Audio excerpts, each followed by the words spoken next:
You're listening to The Skeptic's Guide to the Universe, your escape to reality. Hello and welcome to The Skeptic's Guide to the Universe. Today is May 8th, 2024, and this is your host, Stephen Novella. Joining me this week are Bob Novella. Hey, everybody. Cara Santa Maria. Howdy. Jay Novella. Hi, guys. And Evan Bernstein. Good evening, everyone. How is everyone this evening? Doing all right. We have North of Fair. A great interview coming up later in the show with Robert Bartholomew about Havana syndrome. We'll see if that changes anything, but he has a lot of information. But this week I was really looking forward to seeing the Starliner launch, and it got scrubbed. For good reason. Yeah, for a reason. Yeah. No, but this isn't the first time that an issue like this has happened. I mean, they had a valve problem. There's like 300,000 valves on a freaking rocket. No kidding. And this could literally be just one faulty valve. They said it was making some kind of noise or whatever, but it's a good thing that they detected it. And ultimately, they have no choice.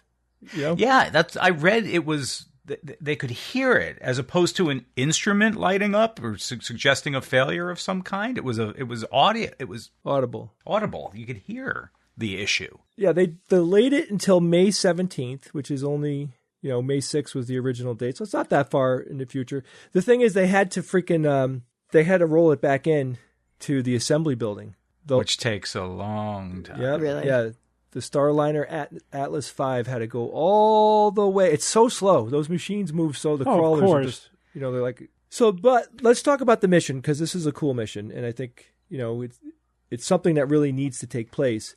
They're preparing this new crew capsule.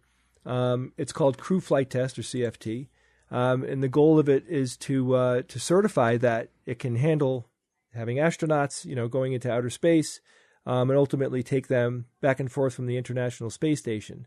It's another vehicle that we're going to need that can go into low Earth orbit, where we're going to need to shuttle stuff up and down to the space station and shuttle stuff up and down eventually for when we're moving a ton of gear over to the moon. And there'll be other commercial space stations like Axiom who can also just buy seats on either the Starliner or the SpaceX Dragon capsules. And the good thing here is we'll have two commercial companies that can get astronauts into low Earth orbit in the U.S. So that way that builds in a little bit of redundancy, which is great. So if one of the capsules gets grounded for a bit for some reason, there's the other one. Yeah. It gives us more reliable access to space, which is great. Good for emergencies, right? Yeah. So there's two astronauts that are slated to go on this ride. It's Suni Williams and Butch Wilmore. Wilmore was a former U.S. Navy test pilot. So, they're testing the hell out of it. They're fixing the valve. They're running through their countdowns, the simulated countdowns and launch procedures with the extra time that they have. And this costs $4.2 billion. The whole development program, you mean, for the Starliner? Yeah, the Starliner development, everything. Good stuff, man. I can't be more overjoyed by all the space stuff that's happening and the amazing stuff that we're going to see. I mean, we will be alive when people are essentially living on the moon. Yeah. Moon-based alpha, baby. It's obviously there's a lot of attention on this because it's Boeing, and Boeing has been very controversial recently because of their quality issues with their airplane division. I'm sure it's a completely different division doing the space capsule, but it's still the same company. Mm-hmm. So they have to show that, they are all about quality control and safety.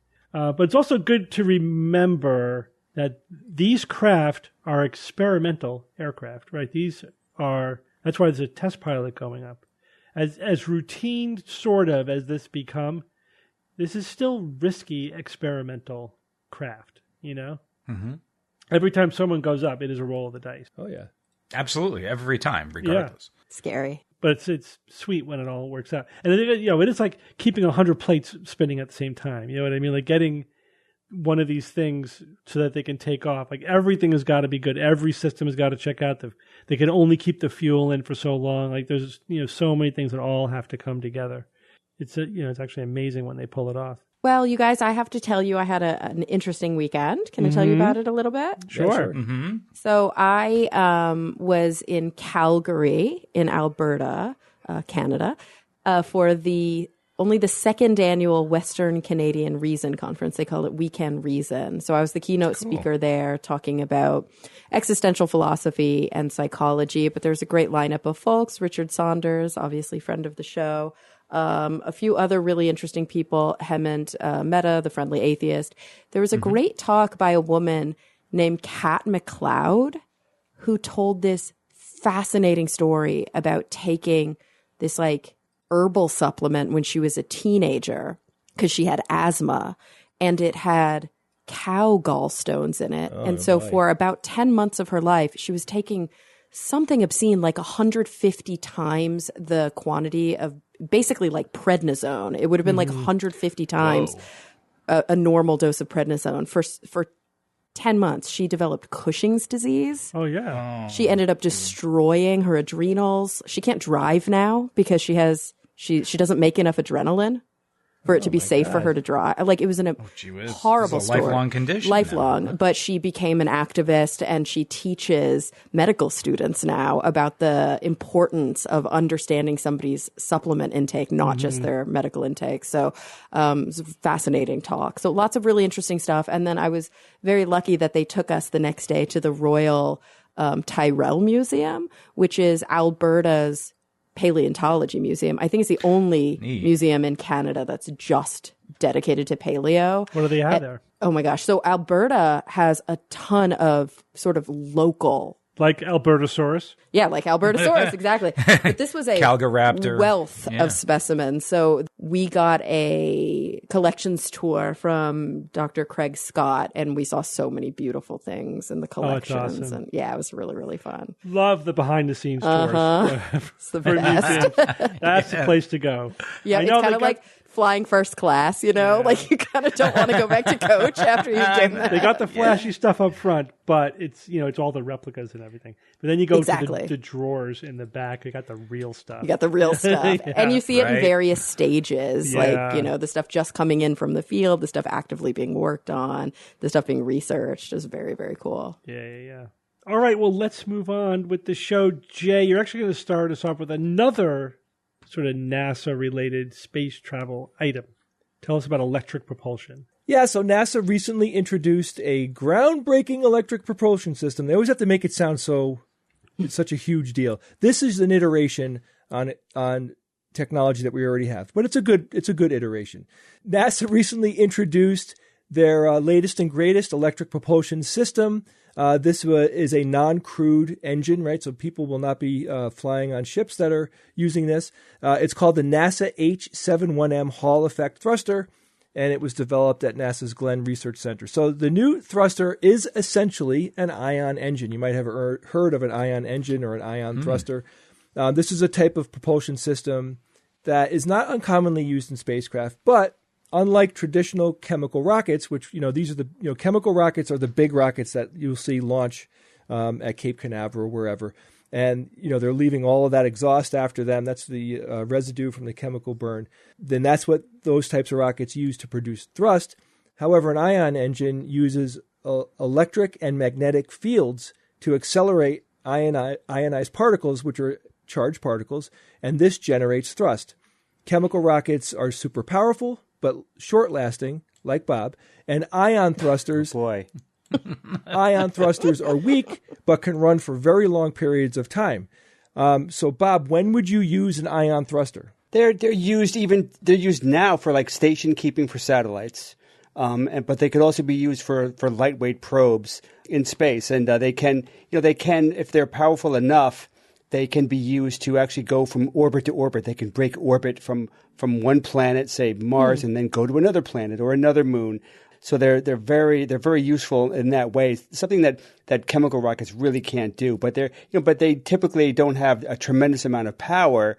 So they don't have the delta V. They're not going to have a huge change in velocity that chemical rockets would have. But they can build up to a very, very fast speed. So mainly right now, it's mainly for very small probes and for satellites. So they're using xenon gas as the propellant. And this gas is, it's fed into the combustion chamber where it's ionized, and then they strip the electrons out And then the xenon atoms are used, turning them into positively charged ions. And then they use the magnetic and electric field to shoot them out. So, like, it's not like what we would consider a horrible thing for the environment. Like, it's not leaving a lot of residue and bad stuff. The cool thing, though, about this engine that they have now is it's a smaller version of a previous piece of technology. And again, they're going to use this on smaller crafts. And, it could theoretically be used on things like the space station. Now, you wouldn't be able to make very sudden and quick movements with it. But if you just wanted to reposition it because you need to move, the station away from, something that was going to come into its path or whatever, it could definitely do that. Yeah, they're already being used on that with small satellites.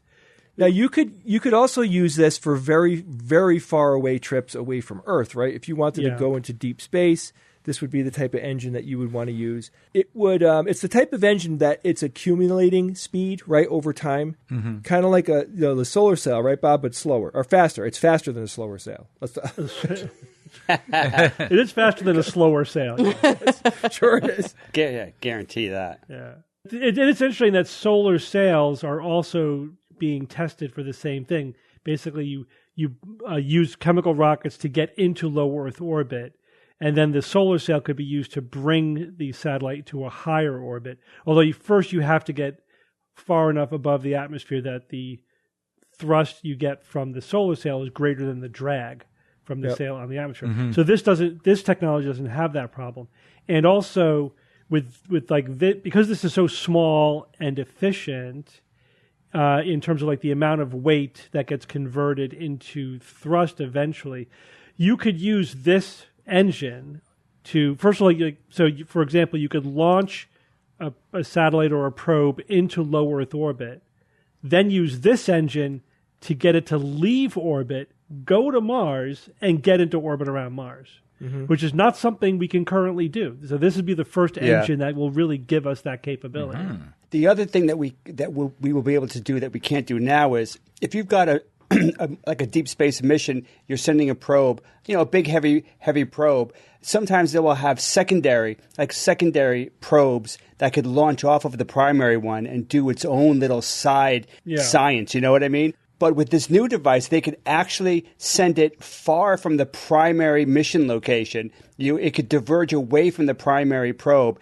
and go much farther than previously because it's a better, more efficient engine, and it can go to more distant moons and planets that it otherwise would have been able to go as a secondary mission. Yeah. Mm. So this engine too is also more efficient than previous iterations. This one, they're saying that it's designed to function up to 15,000 hours, and it can process over 30% of a small spacecraft's initial mass and propellant. The earlier systems could process only 10%. So it is significantly more efficient, being able to carry, the ships can carry more fuel and they can last longer. It's just a really good upgrade in the technology. Yeah, and typical ones nowadays that can do 3,000 hours. This new one does 15,000. So yeah, it's definitely superior. All right, thank you guys. Kara, so I want to talk to you about the idea of blowing off steam. The phrase suggests that if you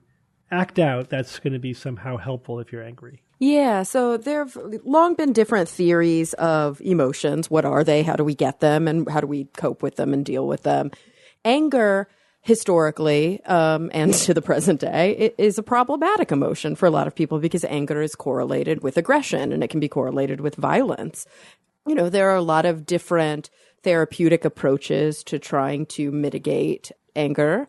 And a long-standing view has been that I think it's often referred to as sort of like the catharsis hypothesis, but that blowing off anger, smashing things, breaking things, going for a run, like getting that aggression out is an effective anger management strategy. There is quite a bit of research that we've already seen to the contrary of that, but a new study was just published last month.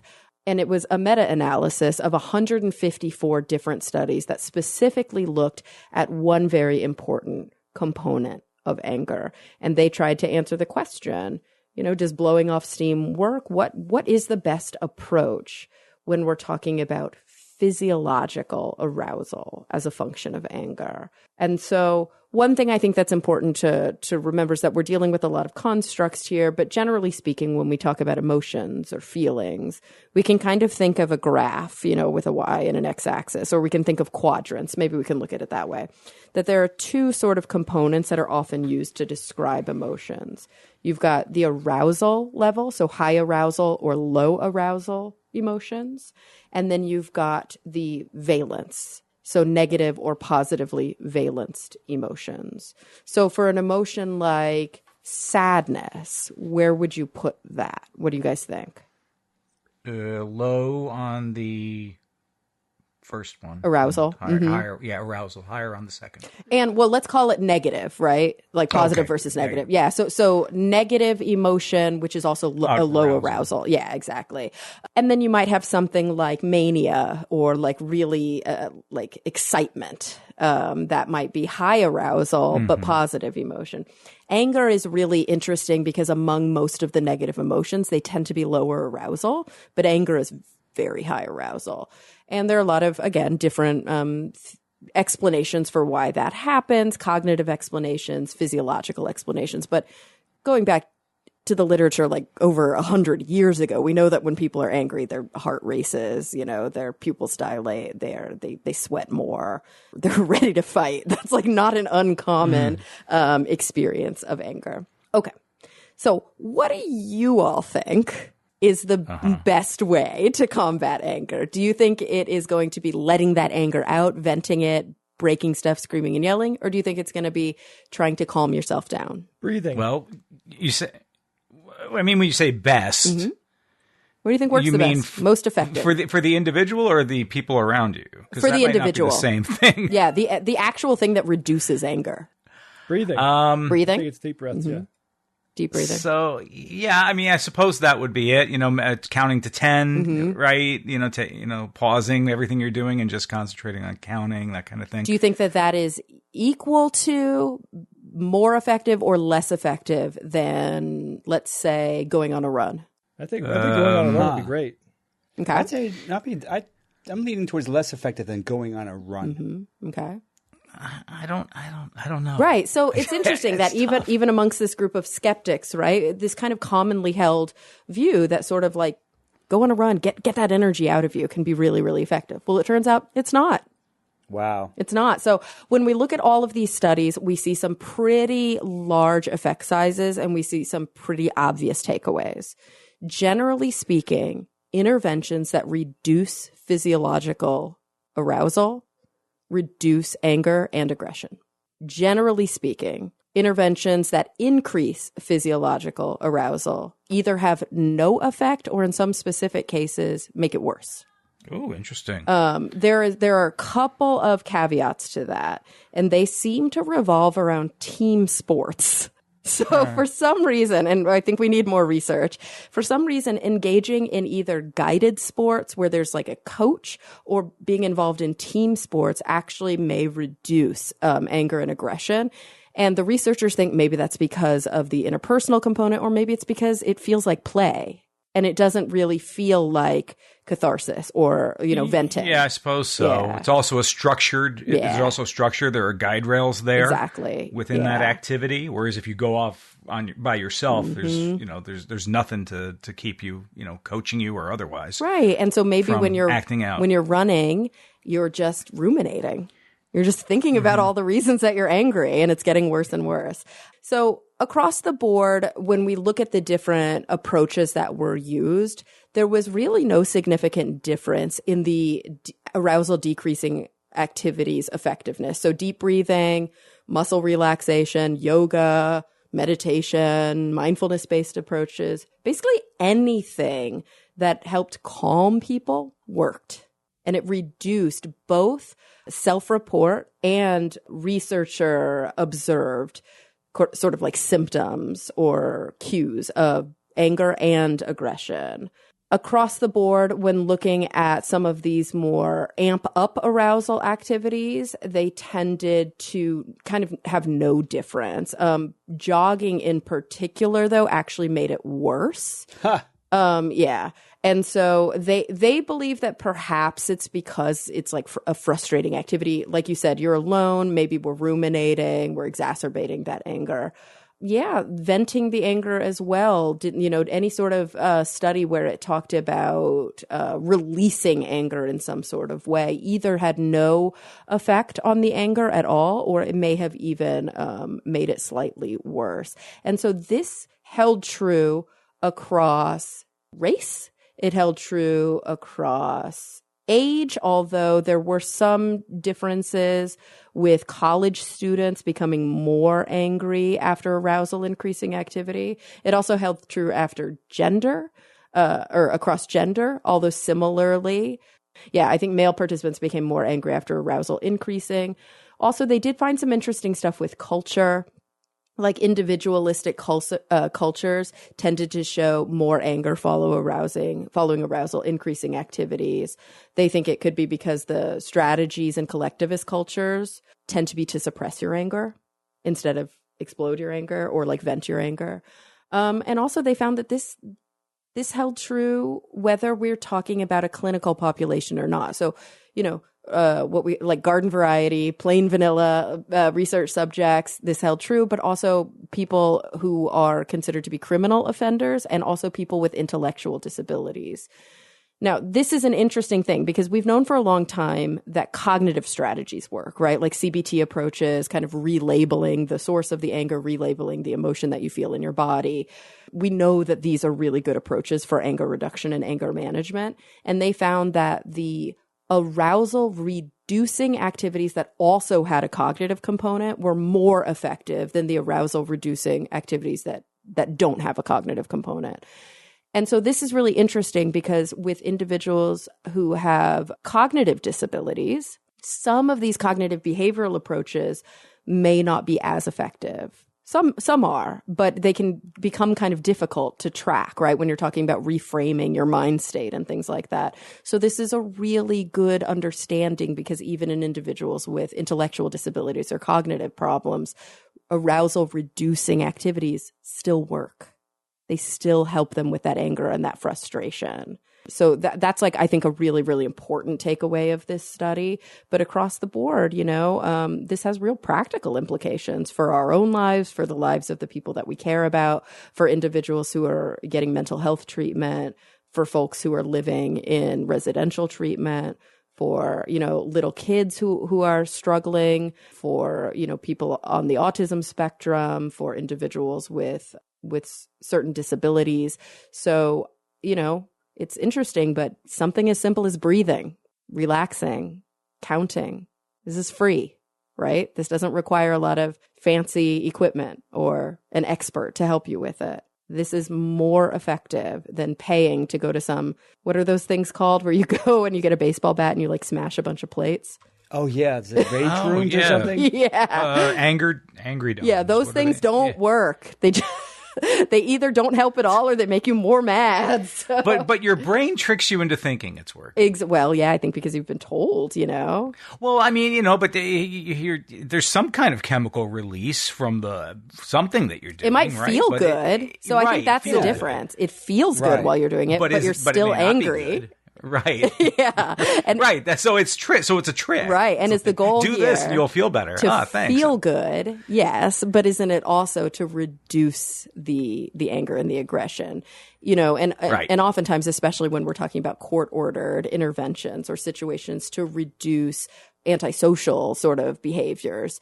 That's really important. We want to get that anger in check so that it doesn't lead to violence or conflict.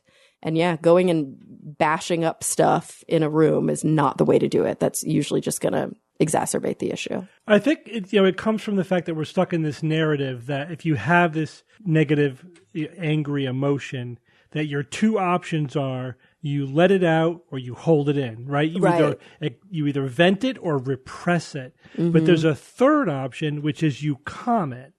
Yeah, you calm it. Yeah, and you process it. And that's what Spock would do. Yeah, so I think...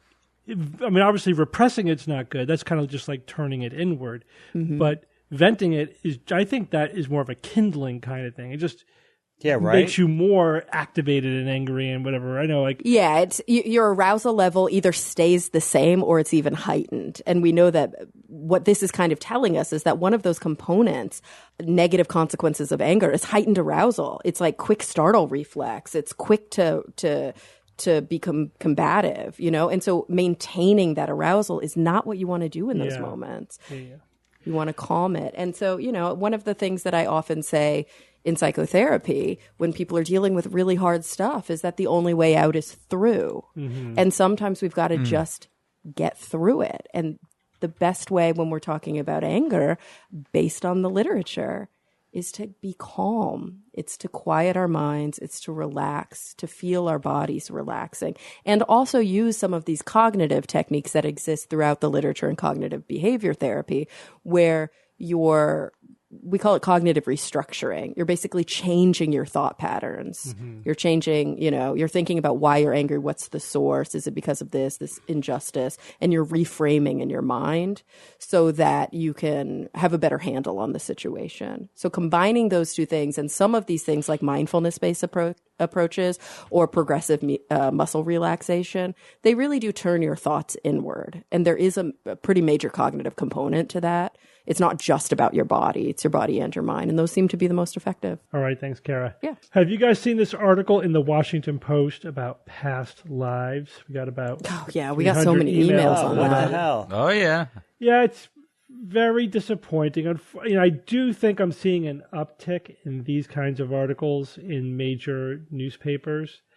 Newspapers which are generally try to be at least high journalistic quality, like the Washington Post. But and this has been a problem for a long time of treating anything pseudoscientific or paranormal as fluff and with lower standards. But still, you do tend to see it more in lower quality newspapers. But now I think we're seeing it very frequently in any newspaper. So the article is extremely gullible, and it basically treats the whole notion of reincarnation as plausible and as a serious topic. What goddamn year is it? I know, right? So it looks at children who have behavior which can be interpreted as remembering a past life, right? That's basically what the article is about. It relies heavily on the research of one guy who is always the guy that gets cited. You know how like every pseudoscience has its one sort of academic person that lends credibility to it. So it's the researcher's name is Stevenson, and he did a extensive research looking basically documenting the stories of families where a child apparently expresses memories that the parents believe may be from a previous life. So in the story that is highlighted in the Washington Post article, the child, even as very young, at like 4 years old, has an imaginary friend named Nina, and she tells very and increasingly detailed story about Nina and her life. At one time, the daughter said to her mother, "Nina has numbers on her arm, and it makes her sad." So this was interpreted as remembering a past life being in a Nazi concentration camp, right? But the story, the way the article goes, it's just so incredibly naive. Like, it says things that should have been dealt with decades ago, like, why would a child make something up? Mm-hmm. I mean, like, because... Why would a child have a fantasy from an imagination? Because How strange. That's what kids do, Right? Or it's so internally consistent and detailed. It's like, it's a fantasy life. That's how it works. You tell a story to yourself, and it could be highly detailed, and it's not like the details don't just flip on a dime, right? You could be internally consistent. Well, it's also probably very detailed because the parents are guiding it. Yeah, so now that's another, we're not even getting to that layer, but you're right, Kara, but we'll get to that in a second. We'll put the role of the parents in it. Mm-hmm. But in addition, just from the children themselves, the other thing is that the parents observe is that it all seems very mature or adult, like the story that the kids are saying. Or, again, incredibly naive, they refer to things that there's no way they could have heard of before, right? Mm-hmm. So, Carrie, you don't have a kid, but the rest of us do. Mm-hmm. And I'm sure you guys tell me if you agree with us. When you have young kids, they come out with shit, and you're like, where the hell did you hear that? Right? You are not in control of every bit of information that gets into your child's brain. They are exposed to the general culture through their media. And you think, they're watching cartoons. But I've watched a lot of cartoons with my children at pretty much every age. And one thing that happens is from a very young time, the people who write the cartoons slip in a lot of cultural references for the adults who are watching along with their kids. And the kids absorb everything. They absorb everything. Even if they don't comprehend. Right. Even they don't need really to. They can just mimic. They don't necessarily know they don't necessarily understand the reference, but they get it. They are cultural sponges. Plus, they go to school. They talk to their friends. Now they have the internet. There's just no way. And also, the other thing is, parents will often have conversations in front of kids while the kid's like off to the side playing with their toy, and they assume incorrectly that the child is not paying attention to what the parents are saying, when in fact they are listening to every single word. Even if it's like Alexa. Yeah, I mean exactly. They are again absorbing everything. This notion that they could never have heard of that is just silly. It's just ridiculous. All right, but now, Kara, you mentioned, what about the role of the parents? Right. So the thing is, what's interesting is that there are these tidbits in the article which sort of give the game away, but the author doesn't tie them all together. Oh, but the author reports on them without having the insight of what they're reporting on. That's without rough. emphasizing, but this destroys the whole notion that, anyway.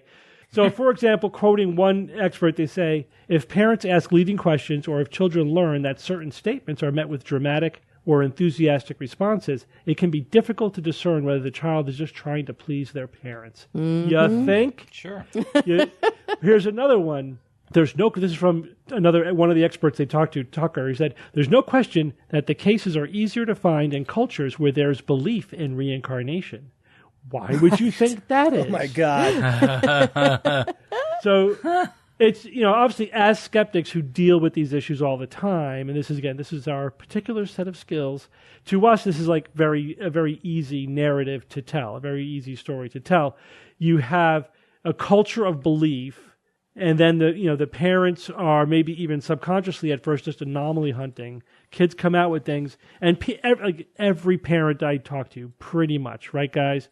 This kid is so smart. He's like so precocious. Like every parent thinks that their kid is like the most brilliant, smartest kid that they've ever had. Because why? Because we have this false assumptions about what's age appropriate, and right, you know what I mean. And so kids are always exceeding our expectations because we tend to underestimate what they can do, and then we think they're brilliant. Nope, they're actually just a normal 3-year-old, not a normal 4-year-old, whatever.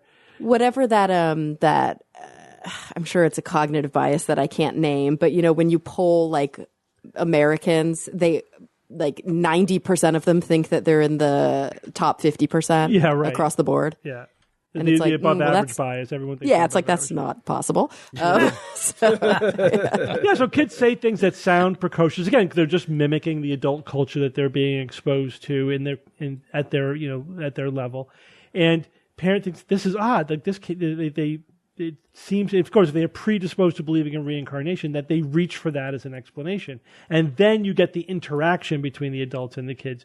So then that can bring it to another level. Then you have the researchers coming in and they can ask leading questions, or they're making all the adults are making all the connections. You know what I mean? Right. So it's like a cold reading. Yes, they're throwing out. It's parallel. They're throwing out these sort of random tidbits, and the adults are making a connection to something anytime in past history ever, anywhere.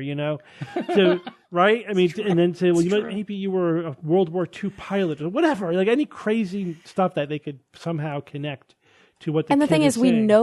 we know this happens. It's why psychologists and especially police psychologists or psychologists who work with the police, who work with children after violent crimes, you cannot put anything in their minds. Right. You cannot lead them at all because they're just going to go with it. Right. You have to be even so the careful with how you slightest- question children. Yeah. You can't ask even the slightest leading question. Mm-hmm. Because the kids are sometimes just very attentively and desperately trying to please the adults. Yeah. You know, especially when they're getting the spotlights on them. It's like, Completely. go, you know.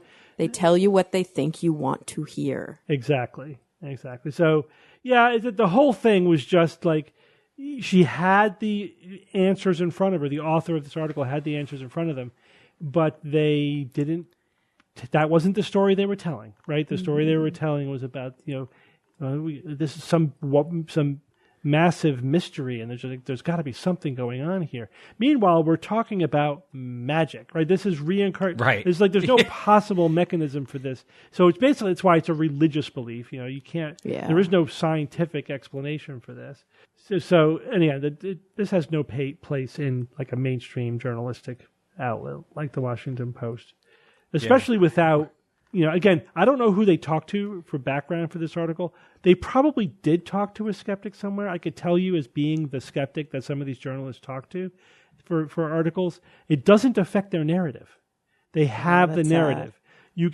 They'll take one quote from you. Here it is, token skepticism. I did my job as a journalist. Paragraph 24. Meanwhile, the story is like they open up with Nina has this imaginary friend, but whatever. They're telling a the story. heartwarming story, and then the token skepticism. Or the other thing that they do, they didn't really do it in this article, but it's very, very common, is they'll like put in the token skepticism, and then they immediately negate it by then quoting the true believer Stevenson, expert who says something that apparently contradicts it without ever giving the skeptic a chance to respond to it. Or they did, but they just left it out. Right. Inconvenient. Yeah. You can't give them too much, Terrible. That article was a complete fail. It was a complete fail. Because they failed to tell the actual story that is going on here. And instead they told the clickbaity one, right? What vertical was it published under? Like, is it an editorial? Do you know where they published it in? I mean, the sad thing is it kind of doesn't matter because very often that information is not very easy to find. It was in the lifestyle section. Okay, but still. But but the thing, you're right, it doesn't matter because it was on their main page of their webpage, and you click it just like any other article. You don't know where you're going to. It's not like you have to deliberately go to the lifestyle section to get to this article.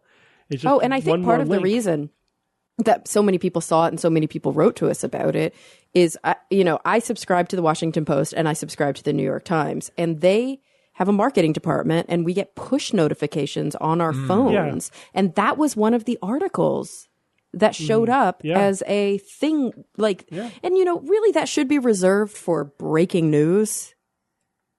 Yes, and so not a lifestyle. A lifestyle article that's completely credulous. I don't need to get a notification on my phone. This is really important. You should read this. Well, it's the lobbyists with big reincarnation apparently behind this. It's like so dangerous. Yeah. No, but I mean, would you be shocked if there wasn't something? You wouldn't be totally shocked if something like that did. Well, because it all feeds in with psychics and mystics and. Of course, the little umbrella. Yeah. All right, Bob, tell us about programmable living materials. I got to puke first after that last news item. All right, clean your palate. Yeah, guys, this was really cool. Researchers recently finished a successful proof of concept using plant cells as engineered living materials. Haven't really heard that phrase before. Using a bioink and 3D printing, they created structures with living plant cells inside that were modified genetically. The goal is to create new materials with engineered properties to take advantage of what biological systems can accomplish. So my thought was, are we on our way to more of a biopunk future than a cyberpunk future? All right, let's see. So this was published in ACS Central Science by Zhu and Zhengao D and others. The title of the study was Advanced Engineered Plant Living Materials Through Cell Growth and Transfection Within Tailored Granular Hydrogel Scaffolds. See, now you can't use that one, Steve, for science or fiction. This news item is one specific example of a relatively new discipline called engineered living materials, which could someday, in my opinion, transform materials we interact with every day, from plastics to clothes, even your own house. So what are engineered living materials? Now, we often create new materials that are inspired by biology, right? Biomimicry. We've mentioned that on many times on the show, but they never really come close to the original's complexity, the biological example that the inspiration came from. Now, for example, we've made shark swimsuits. Have you guys heard of them? And they have these tiny ridges that are like the real shark skin, right? Which reduces drag when swimming. So what if that shark's bathing suit also healed itself and fits you perfectly always? And could also detect minute quantities in the water of not necessarily blood like a shark, but perhaps pollution or anything else that you wanted to harmful be bacteria. aware of, right, in your environment. And that's just a minor example of the promise of this kind of technology. So another way to think of engineered living material, it's like material science where the material is kind of alive. The authors describe it this way in their paper. Engineered living materials represent an innovative intersection of biology and engineering, heralding a new area of material science. These materials integrate living cells with non-living matrices to create materials with tailored functions, carefully designed to harness the unique capabilities of biological systems. So that was a decent overview of that, I think. The idea with this then is that you create everyday materials with attributes that are often associated with biology, like self-healing, oxygen generation, self-regulation, sensing, CO2 sequestration, self-replication, even evolvability, all these things that could be incorporated into materials that we interact with on a daily basis. So they continue in their paper.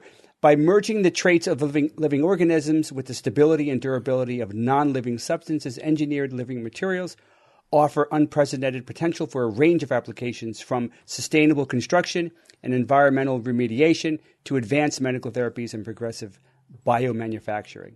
So interesting potential here. But this isn't a brand new idea. Researchers have had some success in the past using as the living components genetically modified bacteria and fungal cells. They've already done research on this. And one example that I came across sounded really interesting. I'm not sure how far it was developed, but they described it as a wound healing gel that had this bacteria in it that could produce antibiotics only if it detected any pathogenic bacteria in the wound.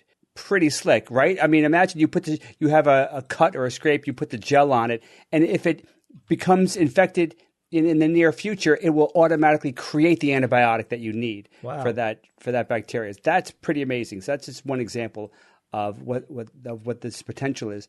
Now, this latest advance is a little bit different. It's probably the first example that I came across of engineered plant living material, EPLM. So it's the same thing, but it uses plants. And the researchers were really excited about this because plants have two great attributes that are great for this application. One is that they are structurally strong, right? And the second, they can photosynthesize. So both of those have the obviously desirable traits of autonomy and energy efficiency. And on top of that, plants can also be genetically modified to make all sorts of valuable resources like pharmaceutical proteins. It's just one example. Okay, so the goal of this specific proof of concept was to create these intricate EPLM shapes containing genetically engineered plant cells with behaviors that were customizable. Okay, this was their goal. To do that, they took a few things. They took plant cells, right? And they mixed the plant cells with a gelatin and hydrogel that was infused with a special bacteria, Agrobacterium tumefaciens. Now, that's a soil bacteria that's used to transfer DNA segments into plant genomes. So that's obviously the vector, right? They're going to have these plant cells, and then they're going to update the genome of the plant using this bacteria. And so it's all mixed together. So they mix all of this together, the plant cells, the hydrogel, the bacteria, they mix it all together into a substance that they called what I thought was a Bioink. Now, that, my friends, is why I love a liberal use of hyphens. Because when I first saw Bioink, I said, well, how do you pronounce that? It looks like Bioink. And then if they just used a hyphen. Bioink. Right, exactly. If they just used a hyphen so that it was bio-ink, I would have correctly said Bioink.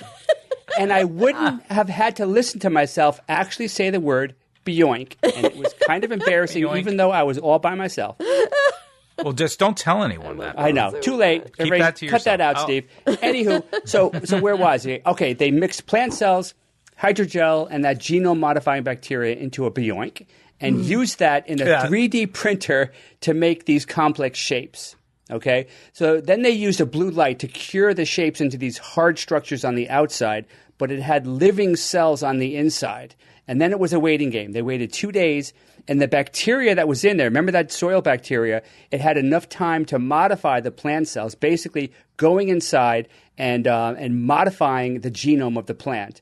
And then they used an antibiotic wash to kill the bacteria. So the bacteria are now gone, and you have just basically the plant cells that have been genetically modified.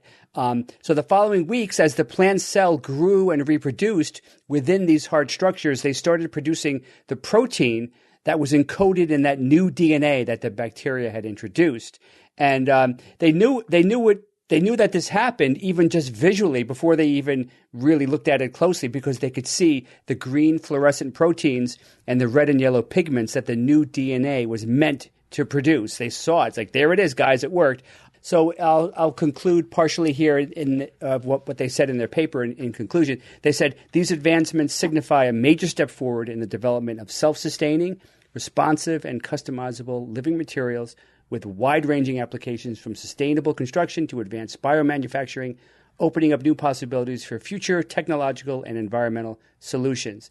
Yeah, there's so many amazing possibilities with this. I mean, imagine your house without the conventional technology that's in it, but it can sense the environment and adapt to the environment and heat it or cool it depending on how it senses the environment. So many different things. Your clothes, your clothes could tell you, oh boy, go inside because the atmosphere today is not good. There's some pollen or pollutants or whatever. So many different things that could be done. And I will end with a cool quote from Janine Benyus, who's a natural science writer. She coined the word biomimicry.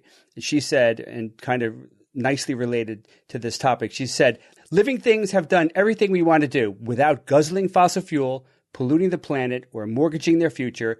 What better models could there be?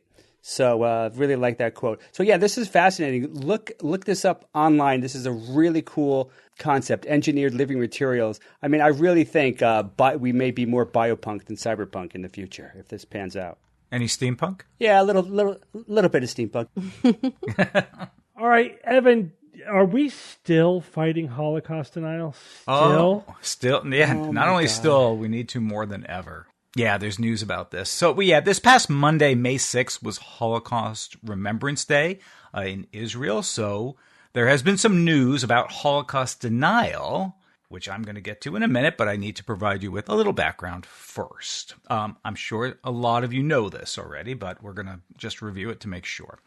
The Holocaust was the Nazi regime's state-sponsored persecution and mass murder of millions of European Jews, along with other non-Jewish people, such as the intellectually disabled, political dissidents, homosexuals, and anyone else deemed undesirable by the regime. And this took place in the 12 years of Nazi rule, 1933 through 1945.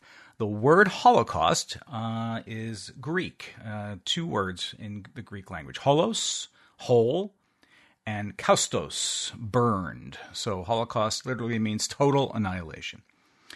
What began in early 1930s Germany as a systematic purging from all the aspects of a normal society, the revocation of civil liberties of people, the property rights, restricted movements, designated living spaces. This all soon turned into the imprisonment of millions of people into a slave workforce subject to tortures of all kind, and ultimately ramped up into a final solution of total extinguishment of the Jewish population of Europe. And not to mention plans for other spheres of influence that the Nazis had at the time, including much of the Middle East, North Africa, and westernmost parts of Asia.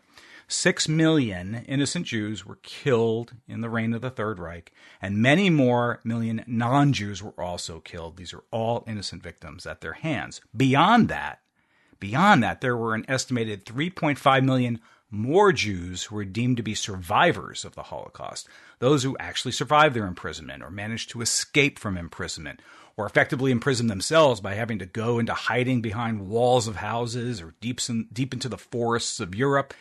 And there were relatively few who were lucky enough to escape the combat theater altogether before it was too late. These survivors are also considered, in their own way, victims of the Holocaust. And since 1945, there have been teams of scholars and researchers from various academic and government institutions that have worked tirelessly, assembling the documentation available that has proven well beyond reasonable doubts that the Holocaust happened, and that the number of victims that they've calculated has a very high degree of accuracy. And this effort continues to this day to continue to make sure the historical record is as complete and accurate as possible. Now, we as skeptics were very well aware that people will, for all sorts of reasons, go through enormous efforts to justify their own beliefs. And when it comes to the Holocaust, there are some people who deny that these claims of destruction and torture and death caused by the Holocaust, that they're either greatly exaggerated or that the Holocaust is totally fake, never happened at all, and is the grandest of all grand conspiracy theories ever concocted. And Holocaust denial can be traced back to its roots in the 1960s by the efforts of a few individuals. They wrote some books and pamphlets basically stating these claims. Holocaust is unproven, greatly exaggerated. And there were also a few fringe extremist hate groups focused here in the United States, and they would lobby these ideas to influential people in Washington, D.C. But it was in the 1970s, really, where Holocaust denial starts to come from the mouths of some people in academic circles, but mostly from people who specialize in things outside of history, literature or engineering. But it really wasn't fringe groups anymore, or lone kooks. It had a tinge of academic legitimacy to it and a new level of recognition. And in the late 70s, most notably the fellow David Irving, you may be familiar with him. He's not a professional scholar, but he was considered to be a very serious writer and researcher on lots of different topics about World War II. He published a book filled with Holocaust denial propaganda, and that brought Holocaust denial to an entirely new level of public awareness. And since then, it's pretty much been off to the races since the late 70s. That genie's out of the bottle. It's never going back in, Steve, to ultimately answer your question. The only question is the amount of damage that it is doing and the strategies we need to implement in order to fight this particular contagion. Which brings us to the news item this week. Thank you for your patience. In which the Anti-Defamation League, the ADL, which was the foremost anti-Semitism group here based in the United States. They've launched a new campaign titled Spot Lies, Spread Facts. And it's specifically targeting Gen Z, people of Gen Z and some millennials on social media platforms, particularly TikTok. And it was also launched on May 6th of this year, so just a few days ago. They are utilizing the influence of prominent Jewish TikTok creators to share survivor testimonials and educational content, shedding lights on the realities of the Holocaust and countering false narratives. And these efforts are more needed than ever because it's shown that social media platforms, although they do have policies in place in which they are trying to fight it, it's coming up short. There needs to be more of an effort from the content creators. Leading figures in the TikTok community, and forgive me, I don't know these names, but I did look some of them up, and some of these people have many millions of followers and clicks and views for their videos. Ellie Zeiler, Etienne Bernath, Montana Tucker, Carly Weinstein, Tova and Aaron Friedman. These are the leading voices to the cause that are doing this. Here's a statement from Jonathan Greenblatt, who is the ADL's chief executive officer. At a time when denial is rising and general knowledge about the events of the Holocaust is diminishing, particularly among young people, there's a need to reach this demographic with video testimonials and factual information about the murder of the 6 million Jews. An important focus will be on misinformation. Our creators will help young people to learn how to spot the lies, spread facts, and not repeat or share things about the Holocaust that are false. And there are statistics that bear this out, that more than ever, the younger the people are nowadays, the greater there is an acceptance of Holocaust denial tropes. Don't they watch World War II documentaries all the time like I do? apparently not, or not enough, or they don't glean those parts, correctly. But here's, if you'd like some statistics, there have been plenty of polls on this, and as of late, it's been pretty bad. 2021 Holocaust knowledge among millennials and Gen Z. This is a 2021 poll. 63% in the national survey. This is the United States, by the way. Do not know that 6 million Jews were murdered. 36% think that the number is actually 2 million or fewer. 48% of that survey cannot name a concentration camp, not one. There were over 40,000 establishments that could be classified as concentration camps throughout Europe, and certainly some are more popular, more well known than others. Half of them practically couldn't name one, and 20% of millennials and Gen Z in New York specifically feel the Jews caused the Holocaust. That number, they did that on a state by state basis. It was kind of between 10% in some states and 20%. Millennials and Gen Z feel the Jews who caused the Holocaust. Yep, that was the question. What? Right, it's totally backwards. Totally backwards.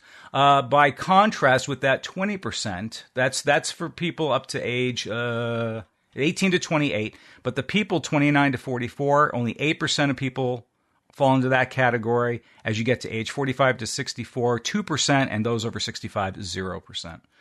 So there's that line, that curve showing that's the younger generation that we have to be targeting specifically in this effort. By the content creators who have big TikTok audiences is going to certainly help. It can't hurt any further, and it needs to be done. TikTok is such a cesspool. The problem, I think the main problem, Jay and I were just talking about today during our live TikTok streaming event, which we do every Wednesday, and we're doing the best we can, but the culture on TikTok is that truth doesn't even exist. It doesn't matter. It's irrelevant, right? It's all performance. It is all performance, and you don't know what anyone actually believes. Oh, geez, this is like Alex Jones crazy stuff going on out there. People who actually don't care, don't know, and or don't care what the truth is, and just they'll do it whatever it takes to get the clicks. It's whatever gets clicks. That's it. How do you think these randos are getting millions of hits by giving nuanced commentary that's fact based and researched and journalistic integrity? Aren't TikTok videos like 10 seconds long? Yeah. Up to 60, yeah. Okay, yeah. But but this generation, this is where they go to also get their news among and most of their information. It's a big problem. And don't read the comments. You want to stay sane. Oh boy, tell me about it. Oh boy. All right, Jay, it's Who's That Noisy time. All right, guys. Last week I played this noisy.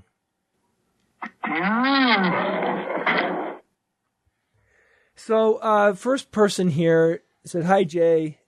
Ben here, the French from Japan. It sounds like the servo motor of an industrial robotic arm. The low pitch would suggest that it is moving slowly, a feature you generally want to enable when you test if the teaching of the robot was correctly done. The background noise also makes me think that we are in an industrial setting." Next listener named Visto Tutti, he said, "This is a tough one. I hear an electric motor spinning something up like combustion pistons, so I'm guessing starting up the combustion engine of a propeller airplane."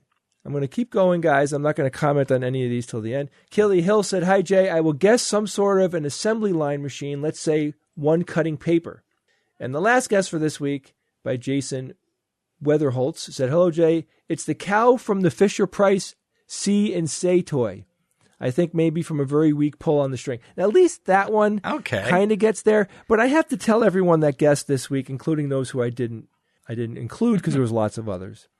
I am so very disappointed in all of you. So disappointed in all of you. Yep. Listen again.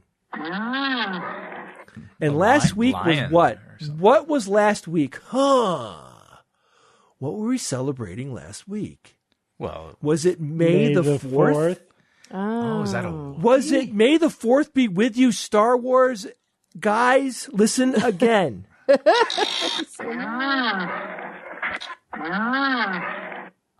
One more time.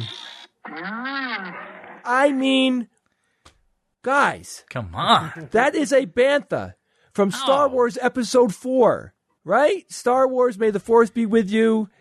I'm a fan of Star Wars. I don't understand what happened. Right. I thought my people were with me. The very first Star Wars of all the Star Wars is out there. I know. Wait a second. Was a bantha? I think a bantha was actually the first, like, creature that wasn't humanoid on Star Wars. Hello. Back, but you could be right there. You could be right. All right. So, I'm disappointed. No one guessed it. I had a lot of people, saying servo motors and stuff. Okay, but please, contextually, remember next year. Next year, at this time, the episode before May 4th, I will be playing a Star Wars sound. This is your clue, right, Evan? Heads up, everyone. And I said to myself, it's too easy. They're going to guess it so quick. Oh, my God, I'm going to get 1,000 emails. Of course I know what this is. Not one. Not one. Well, Jay, I mean, we just, been talking about how the younger generation is totally letting us down. This is I know. This is part of that decay. I know. I try, Ev. I try so hard to teach people about Star Wars. I know. Lightsabers, blasters. I don't ever stop talking about it. I don't know, Steve. You tell me what's going on here. How many times have we talked about sand? Okay, so, all right, I got a new noisy for you guys this week. This noisy is from a listener named PK.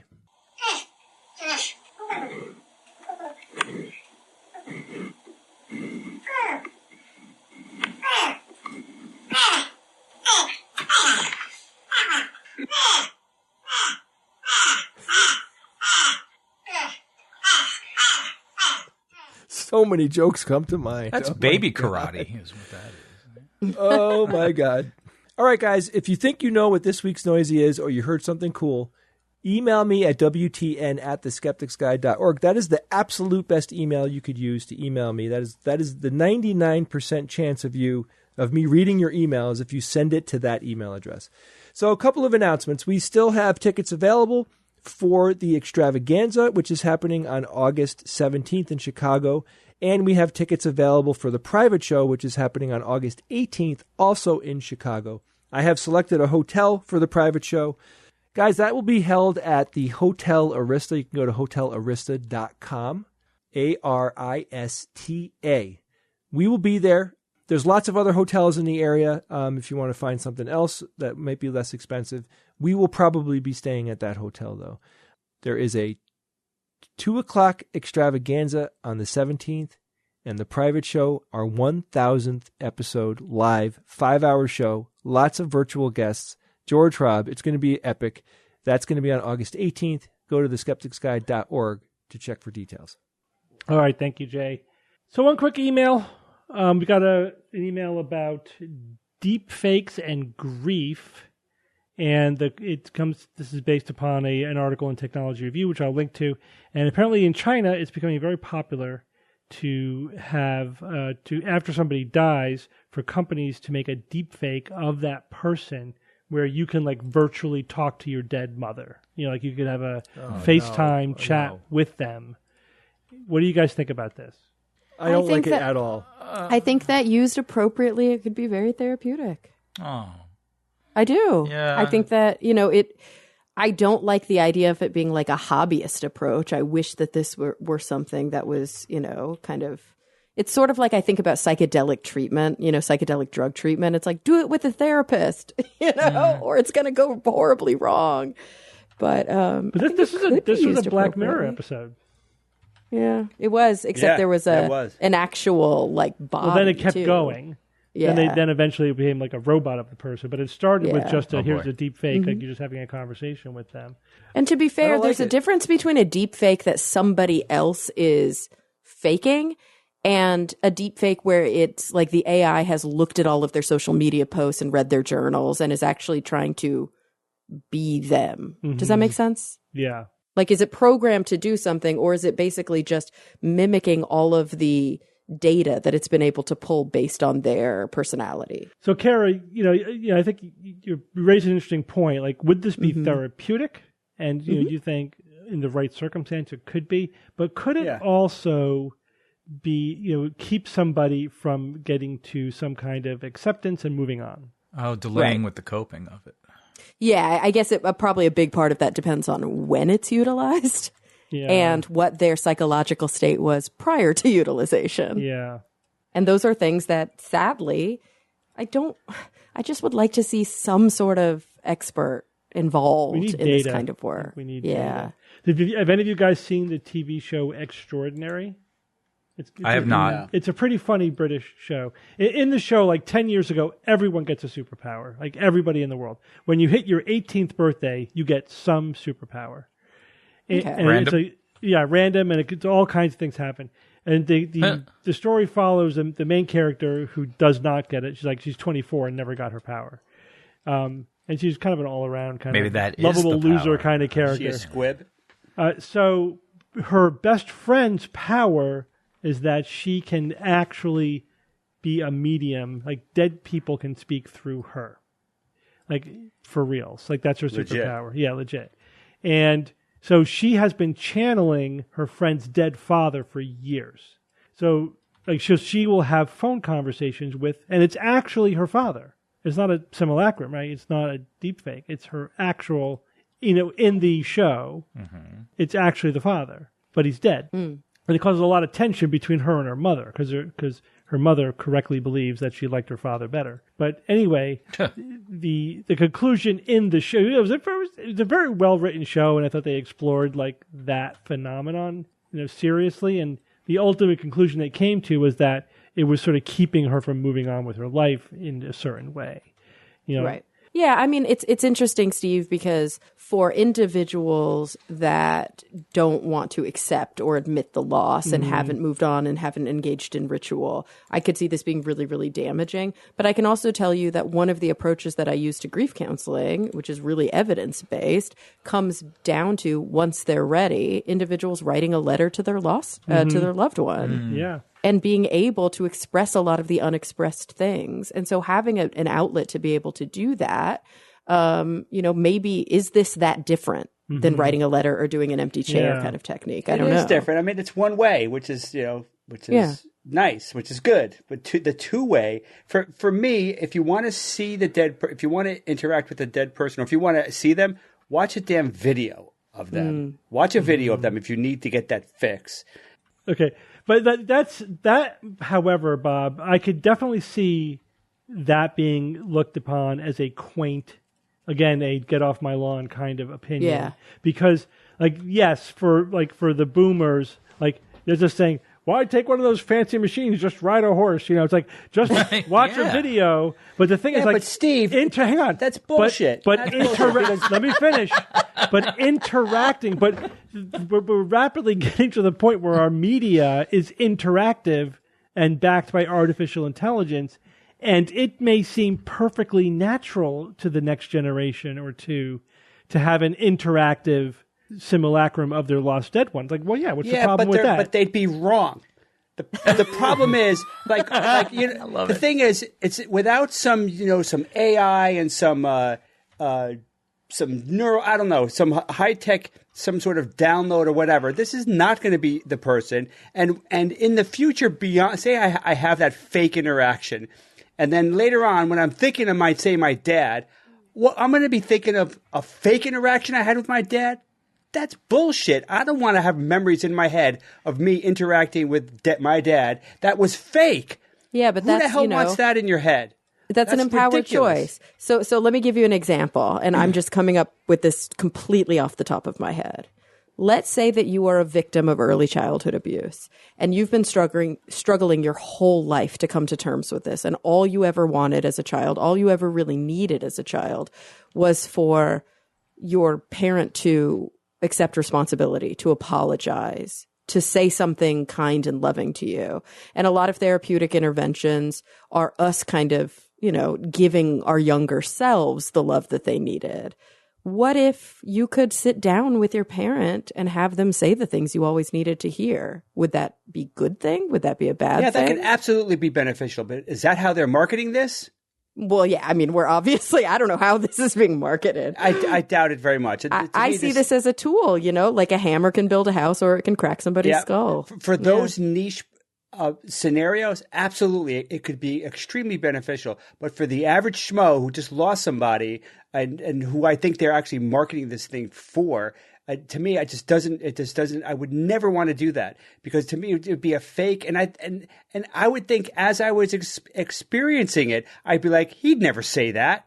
He'd never say that. Like, what the hell? This is bullshit. What if it was really good?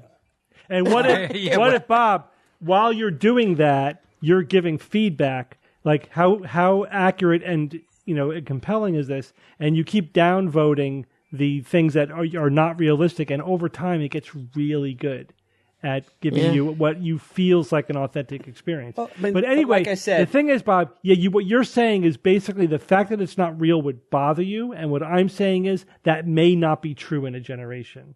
That the fact that, because again, what were we just saying about TikTok? It doesn't matter if things are true or not. It's just the experience. It's just the attention. It's the whatever. And that may be the way the culture is going, that everything is basically fake. And the difference between fake and real gets obliterated. You're also saying, like, you're making a value judgment that this would be somehow bad for the person versus being somehow good for the person. And we honestly don't know. We don't know. We do not know. And it would be really interesting to see, could this be therapeutic or could this be deeply detrimental? I think about an elderly man who loses his wife. After he loses his wife, he's probably not going to date again. He might, but he's probably not going to. Many elderly men die very soon after they lose their wives. What if he was able to have her memory nearby for the rest of however long his life still was and engage and not be lonely? Yeah. Could that not be an incredibly good thing? Absolutely. No, absolutely. There's absolutely scenarios where this could be a beneficial thing. And I'm sure there are scenarios that would be very dangerous for people, acting out really difficult fantasies or, just it could get dark really fast. Oh my gosh. We just have to watch Black Mirror. A parent losing a child, that could be a real tough thing to ever get over. I think it's very dangerous. We have to, I think that we are on a slippery slope right now of sliding into unreality with our technology that's happening, with artificial intelligence that, would enable us to do things that we've never been able to do before, simulate people's voices and likenesses and everything. We have virtual reality. I mean, Steve wrote in a D&D campaign about 30 years ago about a future race that had a virtual world that they all ended up going into, and they completely abandoned the real physical world. Yeah. Remember that, Steve? It's already happening to kids. And it's happening. It's totally happening. I saw, Jay, you would love this. I saw an Instagram video the other day of a kid outside of the kitchen window yelling to his dad, who was like standing at the sink, "Let me back in." And he was like, "You're grounded. You're staying outside." And the kid was like, "I just want to go to my room." And the dad was like, "Go get into some trouble. Climb a tree. Throw some rocks at something. I don't care." He was like, "Why do you want to come inside?" And the kid was like, "I just want to play video games and take a nap." And the dad was like, "No, you're grounded. Get outside." And it was amazing, this like complete reversal of how it was even when I was a kid. We wanted to play outside. We wanted to get away from the house. Yeah, I mean, look, I know things are going to change, but I think that there are certain demarcation lines that we have seen in the recent history of humanity, like, social media, that have clearly taken a toll on humanity, like cell phones, having these screens in our pockets that we are utterly addicted to, shortening our attention spans and making, slowly making us, digest content that is meaningless. And now, when people die, we're going to be able to simulate them, and we're never going to really face any of these real things. I think I might have said this before, but one of the hardest things I ever had to deal with was losing my father. And one of the best things I ever had to deal with in my life was losing my father, because that made me grow up so much and made me think about my life so profoundly. Now, I'm not saying that everybody needs this, or, I'm sure there's lots of situations where it would be a terrible thing. It is a terrible thing, but pain, suffering, loss makes us grow. You sound so existential. I completely agree. It's true, with you, though. Jay. It makes us grow. Agree. It makes us create. It inspires us to change the world, make art, all of these different things that makes humanity unbelievably special. Even if there's not another creature in the universe, if we're it, humanity is special. because of that response, because of the reality that we're steeped in. I'm with all you guys on this, but I think this is what's going to happen, whether or not we think it's the right thing to happen. But I do hope, as Kara says, I do hope that it's a little bit of everything. It'll be good when used in some contexts. It'll be negative and harmful in other contexts. It'll be abused. It'll be leveraged in a lot of good ways. It'll be like everything, right? But the potential for downside is massive. It's going to happen anyway. And don't forget, with increasing technology, the time I believe will come when they will be able to do some sort of brain scanning, whether it's destructive or not, and actually create a simulacrum of the person who has died, with a fidelity that is surprisingly good and accurate. I mean, I think we'll reach that point as well, and then it's, to me, it's a different it's a different type of game than having this fake dead person interacting with you. So I just had to throw that out there. All right, well, we have a great interview for you, and just to note that the full uncut version of this interview is available to our premium members for download, but here is the first 25 minutes or so.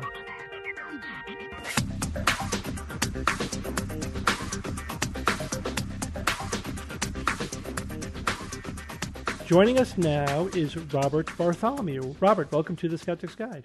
Thank you. Now, you are a senior lecturer at the Department of Psychological Medicine at the University of Auckland in New Zealand, but you've had a long career involved in things such as mass hysteria and delusions. I don't know if you remember, but back in the 90s, you wrote an article for our newsletter.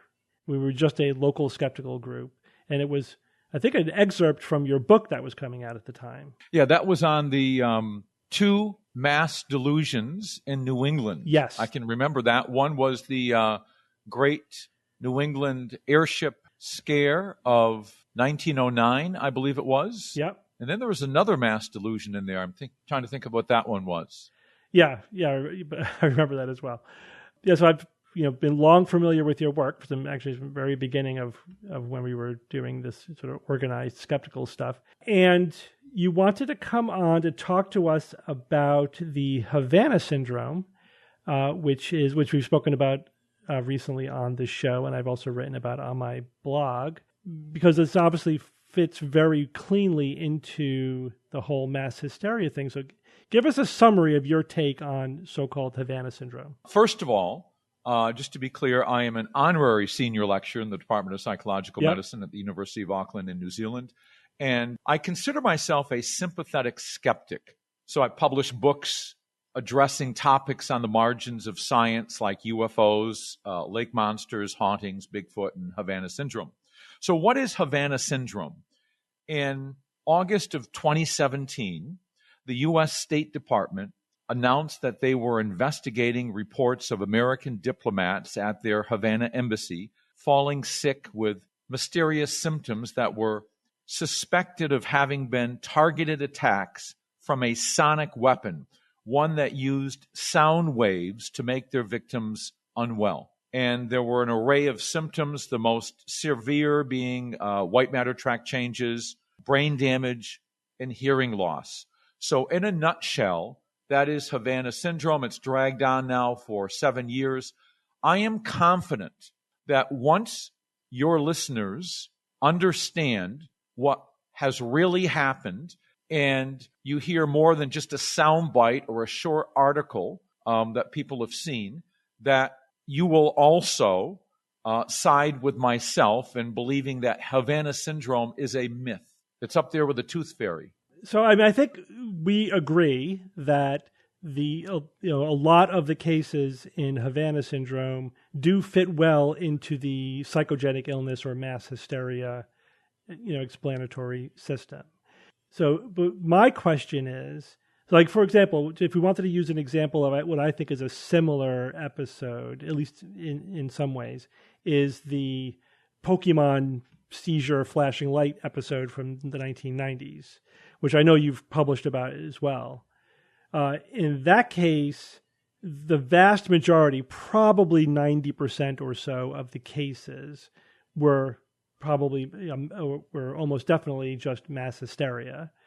But there was this core of neurological cases, children who had photosensitive epilepsy and had seizures in reaction to the flashing lights that triggered the whole thing.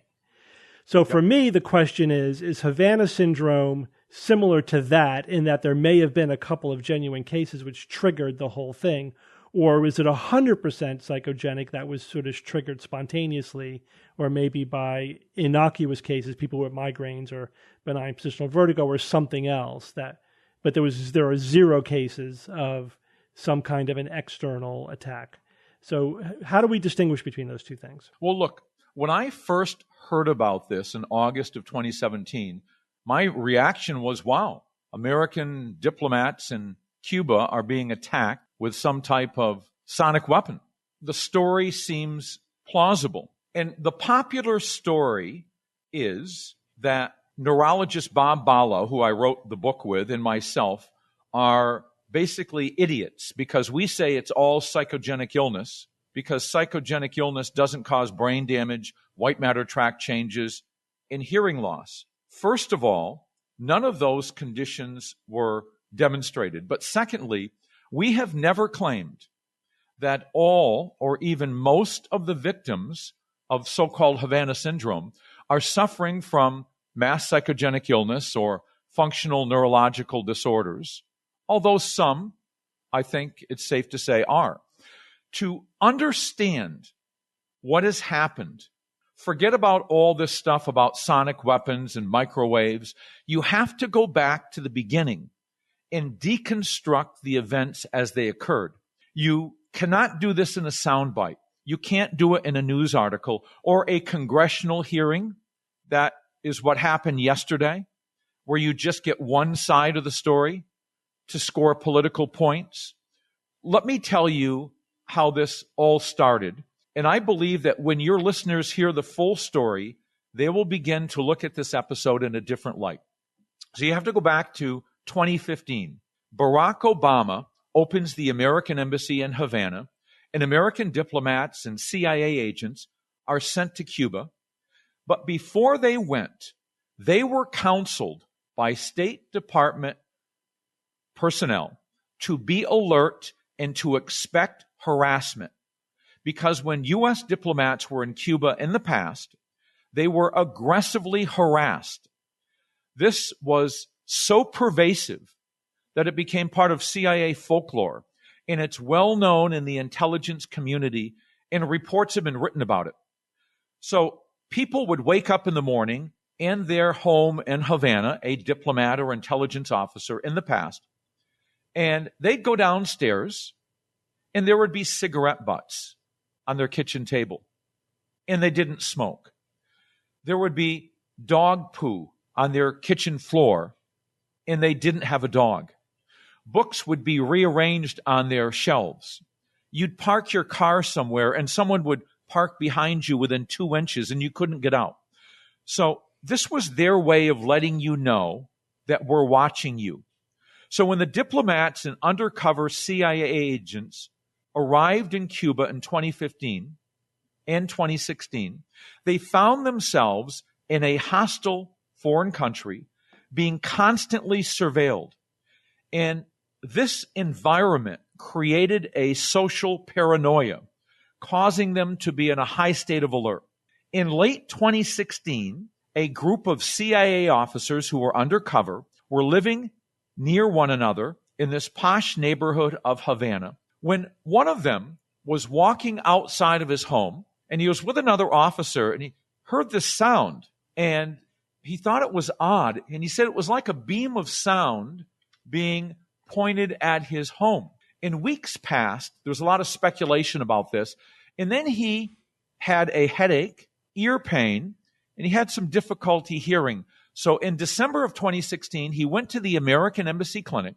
Now, these are common symptoms that would be presented at GP offices every day all around the world. But he said that he was convinced that he had been attacked, and it was some type of sonic weapon that he'd heard outside his home. And then he began to actively lobby other CIA officers and diplomats that this mysterious sound may not have only been responsible for his illness, but any other illnesses that the CIA agents and the embassy staff may have been experiencing in recent weeks and months. Now, we know this because a well-known CIA officer named Fulton Armstrong was in Cuba at the time. He later said that the so-called Patient Zero was aggressively lobbying other embassy staff and diplomats to report any unusual symptoms they may have been experiencing. So you got this Patient Zero who then attended the end-of-year New Year's gathering of CIA officers in Havana, along with the embassy staff, and he brought with him his phone because he had recorded the so-called attack when he had his symptoms. So he plays it for the other staff, and he tells them that this is what I believe was the attack that occurred, and it coincided with my symptoms. That recording was later analyzed and found to have been cricket sounds. Mm-hmm. In fact, of the first 21 victims in Cuba who reported feeling unwell and hearing sounds, the State Department asked them, can you record these attacks as they're happening? And they did. So 8 of the first 21 victims recorded the attacks that coincided with their symptoms. That report was then analyzed by a group of specialist scientists who concluded they were the mating call of the Indies short-tailed cricket. But here's the kicker. That report was kept classified until years later when it was released under the Freedom of Information Act. So back to the story. Unbeknownst to the victims that they were hearing cricket sounds, a theory emerged that the agents were being harassed by this secret sonic weapon, and the administration at the embassy in Havana warned their officers that they may likely be being attacked by this sonic weapon. Don't stand or sleep near windows. Now you've got everyone being on the lookout for these strange sounds and feeling unwell. And what happens? People start hearing strange sounds and report feeling unwell. Or they remember back in time when they were feeling unwell, and they try to recall any sounds they may have heard at the time. And later this spread around the world through mass suggestion when the U.S. military and embassy staff and intelligence officers were warned to be on the lookout for strange sounds and feeling unwell. Now, how many people? Over 3 million people were put on alert because there's a lot of military officers and intelligence officers and diplomats around the world. Before long, you've got 1,500 people reporting hearing these strange sounds and feeling unwell. The problem with this whole thing is that the symptoms are so vague as to be reported by nearly everyone who's ever lived in any given week of their life. The symptoms are headache, nausea, dizziness, difficulty concentrating, fatigue, forgetfulness, confusion, insomnia, balance problems, head pressure, ear pain, depression, tinnitus, nosebleeds, you name it. It's probably a symptom of Havana syndrome. And look, the major symptoms, brain damage, hearing loss, white matter tract changes, those have never been demonstrated. So that is the early story. Yep. No, that's very helpful. Like knowing how it originated is, I think, critical. Like it was the fact that Patient Zero was so aggressive in promoting the idea that this was some kind of an attack is an important piece of information, trying to figure out how this happened. Look, that's right, because, as an investigator of mass psychogenic illness and other phenomena, it's my job to look at the social, cultural, historical, political, religious backdrop of these stories and look for the anxiety-generating stimulus. And one of the things that has been put out there, particularly by people like Stanford microbiologist David Relman, who chaired 2 panels that looked into Havana syndrome, is that, this theory of mass psychogenic illness is not very credible because you've got highly educated people who have been trained in security who are not easily prone to becoming anxious in situations that they find themselves in. But look, mass psychogenic illness is based on a belief. We all have beliefs, therefore we're all potential victims. But I don't believe that the majority of cases are mass psychogenic illness, particularly around the world globally. You've got people just waking up in the morning and maybe the night before they didn't drink enough water and were dehydrated and woke up with a headache and maybe feeling a bit nauseous. And they've been sent a letter from the State Department saying to be on alert, or the Department of Defense, which also sent letters out to the nearly 3 million personnel around the world to be on the lookout for strange sounds and feeling unwell. And so now you become hyper vigilant in your environment, right? To sounds that you ordinarily may not be aware of, and to your body. You're more aware now of your body functions and any symptoms that you might have that can easily be redefined. So a lot of these people are simply waking up in the morning and redefining an array of health conditions that they were going to have anyway and placing them under this new label, Havana syndrome. Yeah, hypervigilance is a good term. That's something that we use in neurology as well, because, as you know, we see lots of patients who have symptoms and the question is, are these symptoms, neurologically based, or are they psychologically based? Often with individual patients, it's both. There's something neurological that happened, but then there's always this cloud of symptom noise around the presentation. And one of the things that drives that is the hypervigilance. They start to report their symptoms of life, the everyday symptoms that they've had for, probably chronically. But now that they're thinking about it, it's like, yeah, I do get numb in my hands, or whatever. Like the things that have probably just their other common entities like carpal tunnel syndrome or whatever. Not only is that a good explanation, but it's like, how could you not have that? Like if you're sending out a notice to millions of people saying, be on the lookout for these symptoms, of course, you're going to generate hypervigilance.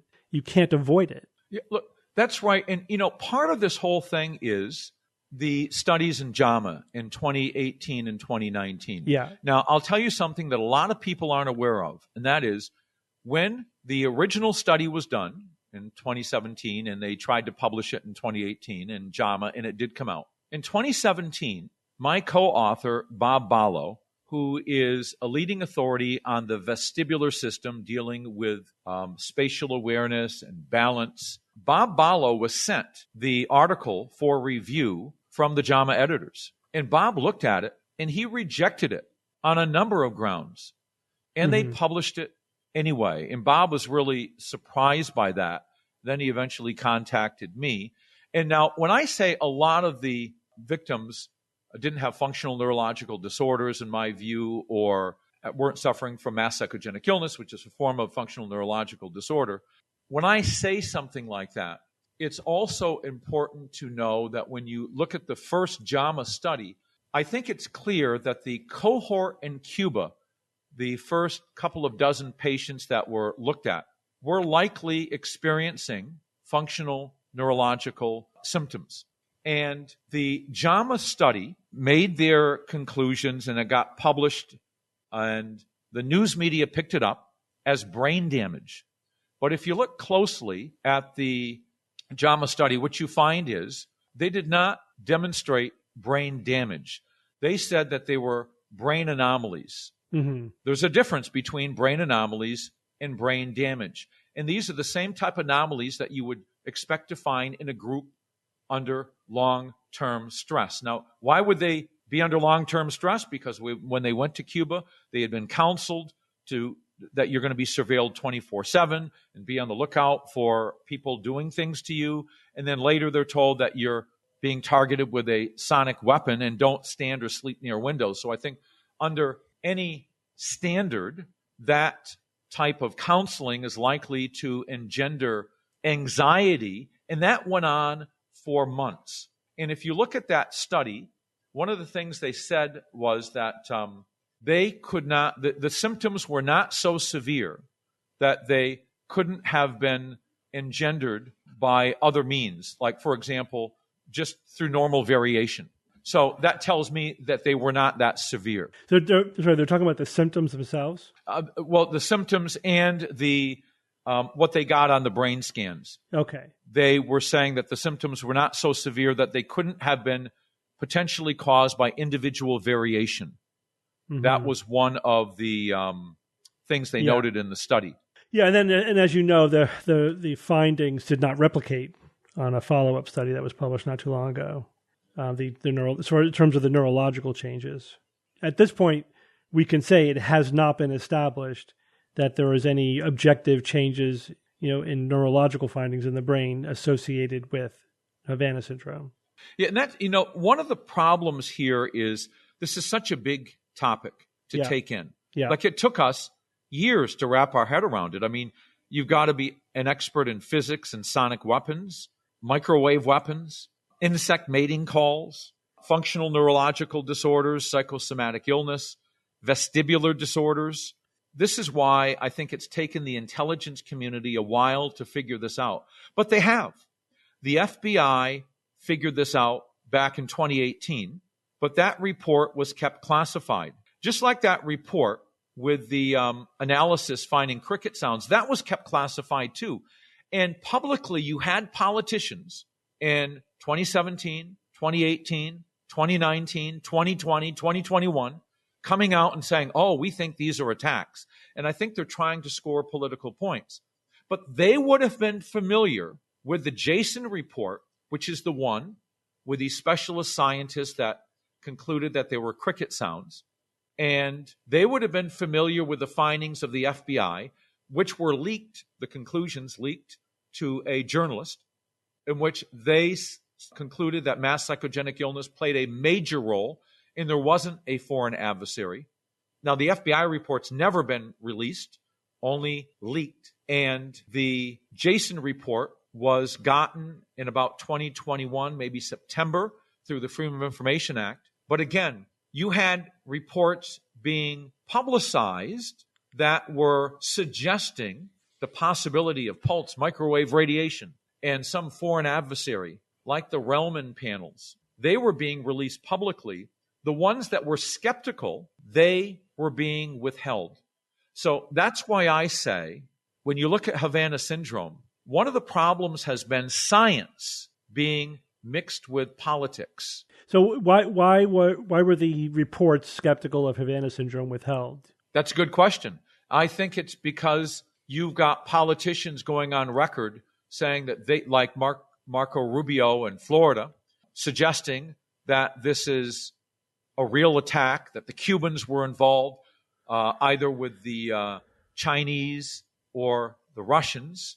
He actually said that anybody who was promoting the psychogenic illness perspective was a quack. Mm-hmm. So when you go on record there, and this is also an issue with, I think, journalists.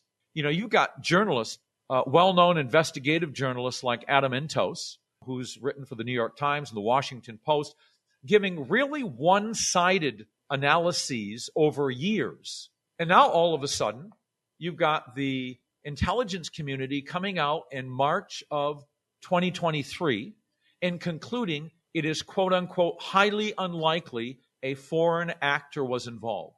Mm-hmm. In that, this is likely caused by an array of pre-existing conditions, responses to environmental factors like allergies and stuff like that, and anxiety conditions.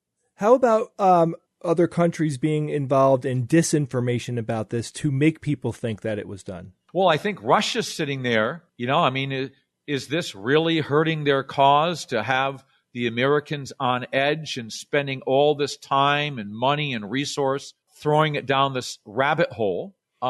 It would not surprise me that they are encouraging this belief at this point. Because trying to wrap my head around this, it is remarkably difficult to find like really solid objective information about it.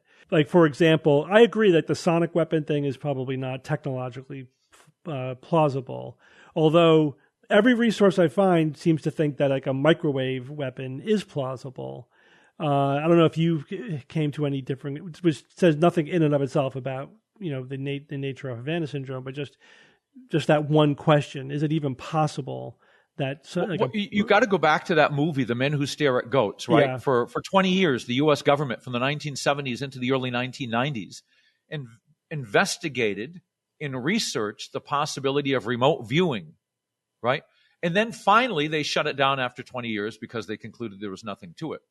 I can tell you that the U.S. government has experimented with microwave and sonic weapons. Sonic weapons, they have this thing called a long-range acoustical device. It's called loud sound to disperse political gatherings and things that governments want to break up, and riots and things like that. And they have investigated microwave weapons as well. The problem is there's something called the laws of physics, and they don't work very well. The other thing is, if you're attacking somebody or harassing someone with a microwave weapon, the experts that we talk to say that you should start feeling hot, and like metal around you should feel hot. Your computer should shut down. The Wi-Fi system would shut down. Things like this, which were not reported in Cuba. And the other thing is, they recorded those early attacks, and you cannot make an audio recording of a microwave. And so the microwave possibility, it reminds me of people claiming alien abductions. And then they say, well, there's likely intelligent life in the universe. Well, yeah, okay, but the universe is a big place. And that doesn't necessarily mean that you were abducted by space aliens or even bolster your argument that much because of the vastness of the universe. Just because there have been experiments in sonic and microwave weapons doesn't necessarily mean that someone has been attacked by a sonic or microwave weapon, because we know that they don't work very well. And if they did, why is Vladimir Putin attacking using drones and conventional weapons in Cuba? And then you had that 60 Minutes report come out claiming that in the recent NATO summit, one of the Americans had been struck. That was their words in 60 Minutes, the word struck.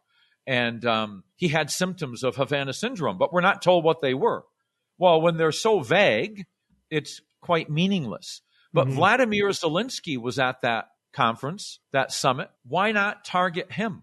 It just doesn't make any sense. And then you've got 60 Minutes making these claims that you've got this guy, I think it was in Tbilisi, who was visiting the embassy, and his wife was in the laundry, and she reached in and she heard this high-pitched sound and felt unwell.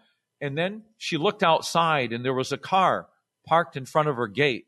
There's a guy standing out there, and he's right in front of her video camera. And that's supposed to be a crack unit of elite Russian agents who were attacking her for what reason? I don't know. I don't know what you accomplish by attacking the wife of some embassy personnel who's visiting there.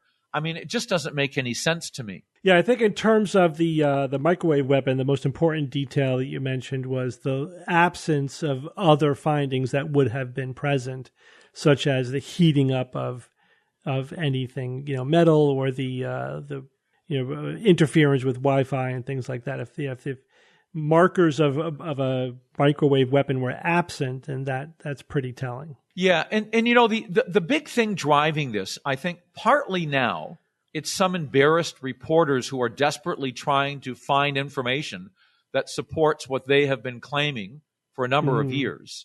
The other thing that's driving this is David Relman, who is a very respected microbiologist at Stanford University, who headed 2 small panels that looked into Havana syndrome and concluded that the most likely explanation was pulse microwave radiation from a possible attack. But nobody else found this. The CIA didn't find it, and they had access to a lot more stuff. The FBI didn't find it. The CDC study didn't find it, nor did the NIH studies. Well, you've definitely filled in some gaps in our knowledge about some of the details going on here. For me, I could not find a good description of the original cases, because to me that would have been the most important thing. Like, what triggered the whole thing? If there were just like spontaneous cases that themselves were even semi-plausible, I think it leaves the door open. But yeah, if that first case was clearly not any kind of external attack, and also was very aggressive in promoting that notion, that argues, in my opinion, strongly in favor of the whole thing being mass hysteria, which includes a lot of components, as we discussed. including just hypervigilance. All right, well, Robert, this has been a fascinating interview. Thank you for giving us so much time. Look, thank you. It's time for Science or Fiction.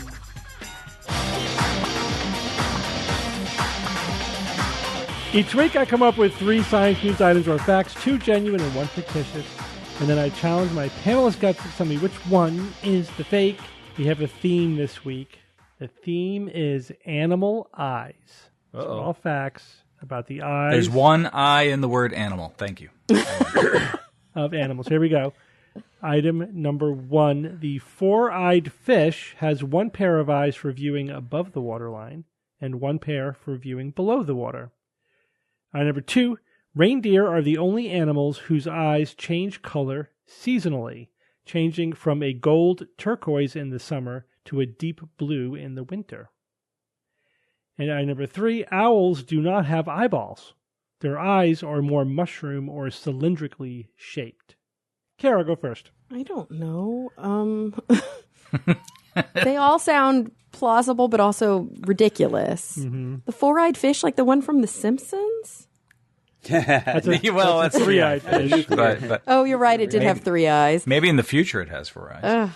So, okay, if there is a 4-eyed fish, 1 pair of eyes above the waterline and 1 for... I mean, that's a great adaptation, right? They would have to probably have different lenses and be completely differently adapted. But if that's true, I mean, I could see that being really, really cool.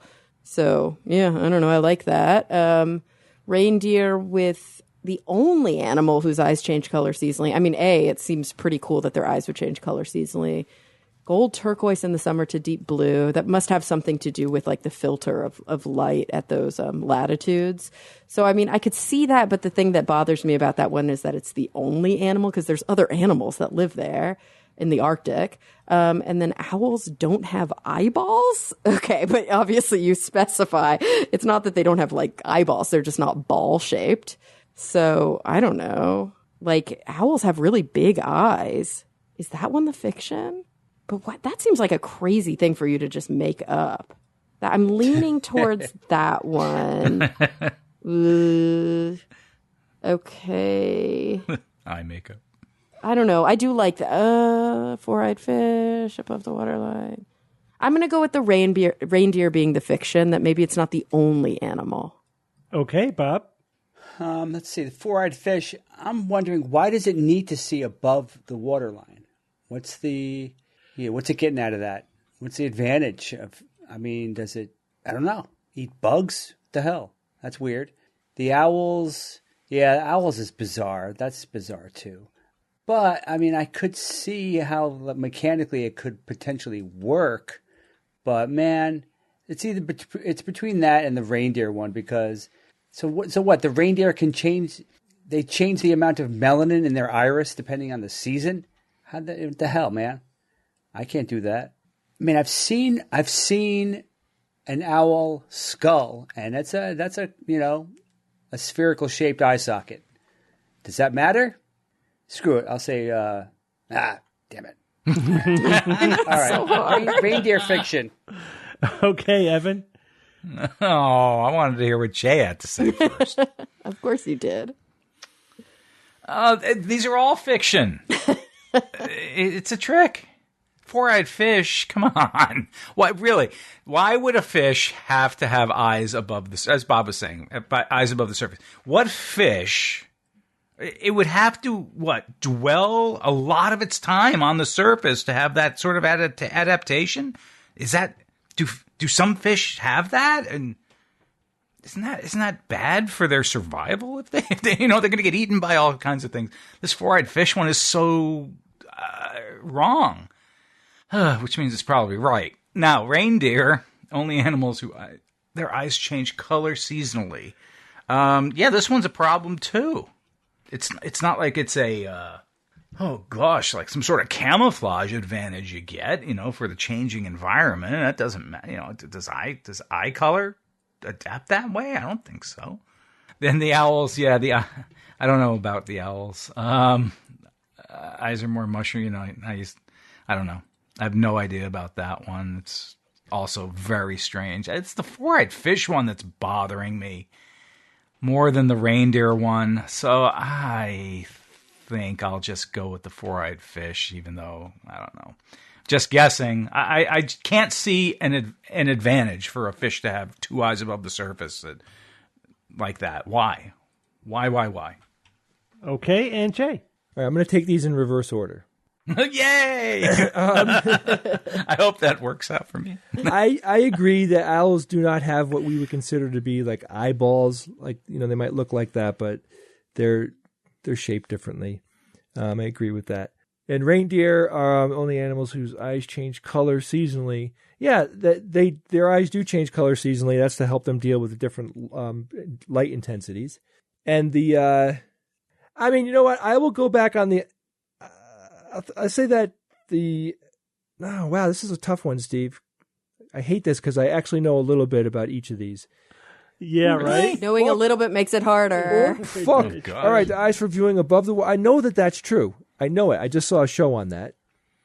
No. Reindeer, yes, right. I just read that about reindeer. Well, your choice sounds pretty damn clear to me. Bob. No, Go with the owls. I'm going to go with the fish. Fish, yeah, even though I know four-eyed it's true. fish? Yeah, it's true, though. I mean, that's the one you're most sure about, and you're calling it fiction? Okay. I'm more sure about the other two. All right. Well, Okay. you all agree on the third one, so we'll start there. Owls do not have eyeballs. Their eyes are more mushroom or cylindrically shaped. You all think that one is science, and that one is science. That is science. Nice, wow. Yeah, so if No you look at the eyeballs. skull of the owl, it's not round. It isn't. No, it really isn't. It's often described as a tubular shaped or cylindrically shaped, but Totally. actually the back is flared like a CRT monitor. Remember those? Oh, sure. Cathode ray So, tube. yeah, so to maximize the size of the eyes in the skull, they have this shape, which gives them more depth with the large retina in the back, but it also completely locks them in place. They can't move their eyes. You guys knew that, right, about owls? That's Yeah, why they turn their heads. They turn their heads. Their eyes are fixed in one position, and they have to look around by completely turning their heads around. They can't move their eyes. So that's all connected to it. So it gives them big eyes, and they compensate for that by having a tremendous range of motion of their neck. But yeah, the eyes are not balls. They are cylindrical. I guess we'll go backwards. Number 2, reindeer are the only animals whose eyes change color seasonally, changing from a gold turquoise in summer to a deep blue in the winter. Bob and Kara, you think this one is the fiction. Jay and Evan, you think this one is science.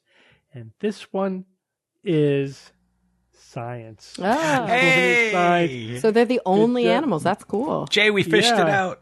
So are they changing the melanin? No. Is but, it structural here's- color?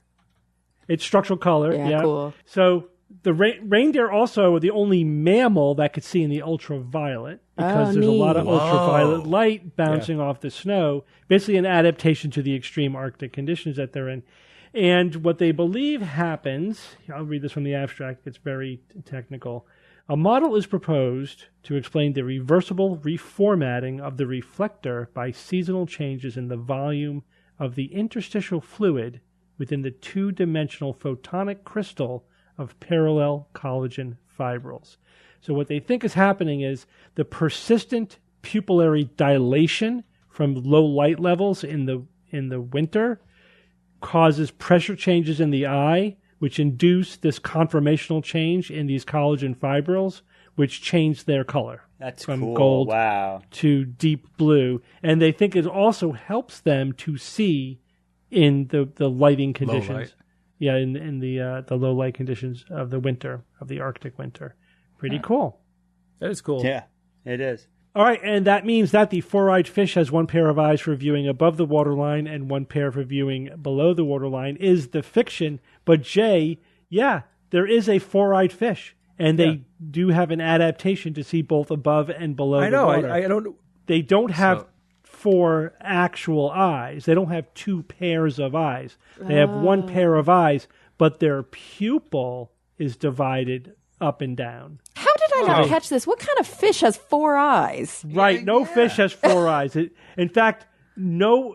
no vertebrate has 4 highly evolved eyes. Damn it. The only right. vertebrates that have 4 eyes are ones that have primitive eyes. So the lamprey has 4 primitive eyes, but not 4 more of like the eye fully spots. formed eyes. Yeah. But so, all right, so the 4-eyed fish, Evan, it sort of lives on the surface of the water, right?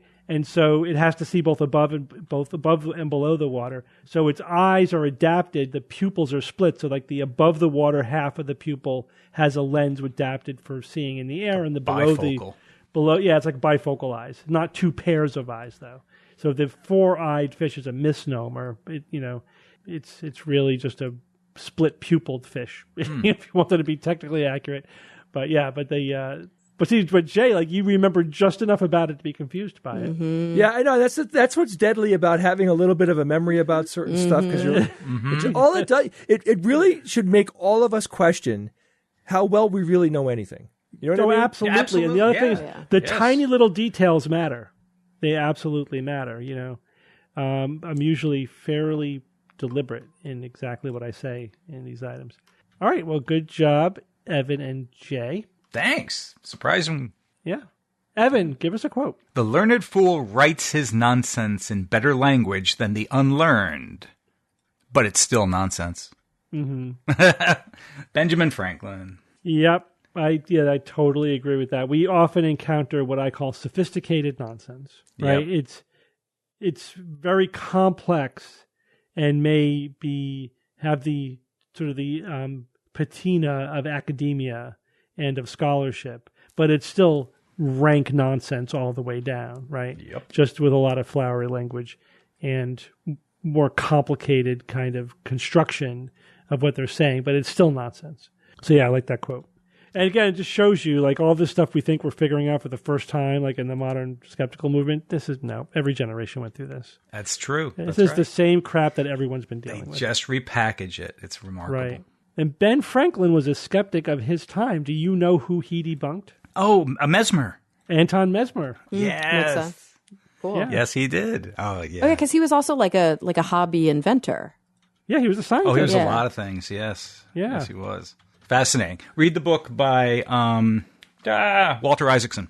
Ben Franklin, one of the best ever. One of my favorite books. What I love, I think I watched, is there a, oh gosh, what's his name? Ken Burns documentary about Ben Franklin? There is. Mm-hmm, there is. And I watched that, and I guess I didn't realize how snarky the man was. Oh, yeah. He was so snarky, like all the social critique and commentary, publishing all sorts of like rabble-rousing things. Especially when he was young, yes. Yeah. Yeah. He did it for a lot of different reasons. Mm-hmm. Not the least of which to, promote the newspapers he owned and other things. So he had to come up with content. But absolutely, there was a snark. Boy, he was scathing at times in his attacks. And didn't the whole newspaper thing start just because he was like really good at typesetting super fast? I think that's how he got into it. Yeah. That sounds right. Yeah, every documentary I've read or seen about Ben Franklin led me to believe that he really enjoyed his life. You know what I mean? Right. Oh, yes. That guy he was working it the whole time. He goes to France, like just surrounded by beautiful women all the time. I mean, he did. He left almost all his responsibilities back in the U.S. a lot. Yeah. It was by no means perfect. No. But that doesn't undermine what Steve just said. I do think he was a hedonist to a T. Yeah. Absolutely. Yep. All right. Well, thank you all for joining me this week. Sure, man. Thanks, Steve. Thank you, Steve. And until next week, this is your Skeptic's Guide to the Universe. Skeptic's Guide to the Universe is produced by SGU Productions, dedicated to promoting science and critical thinking. For more information, visit us at theskepticsguide.org. Send your questions to info@theskepticsguide.org. And if you would like to support the show and all the work that we do, go to patreon.com/skepticsguide and consider becoming a patron and becoming part of the SGU community. Our listeners and supporters are what make SGU possible.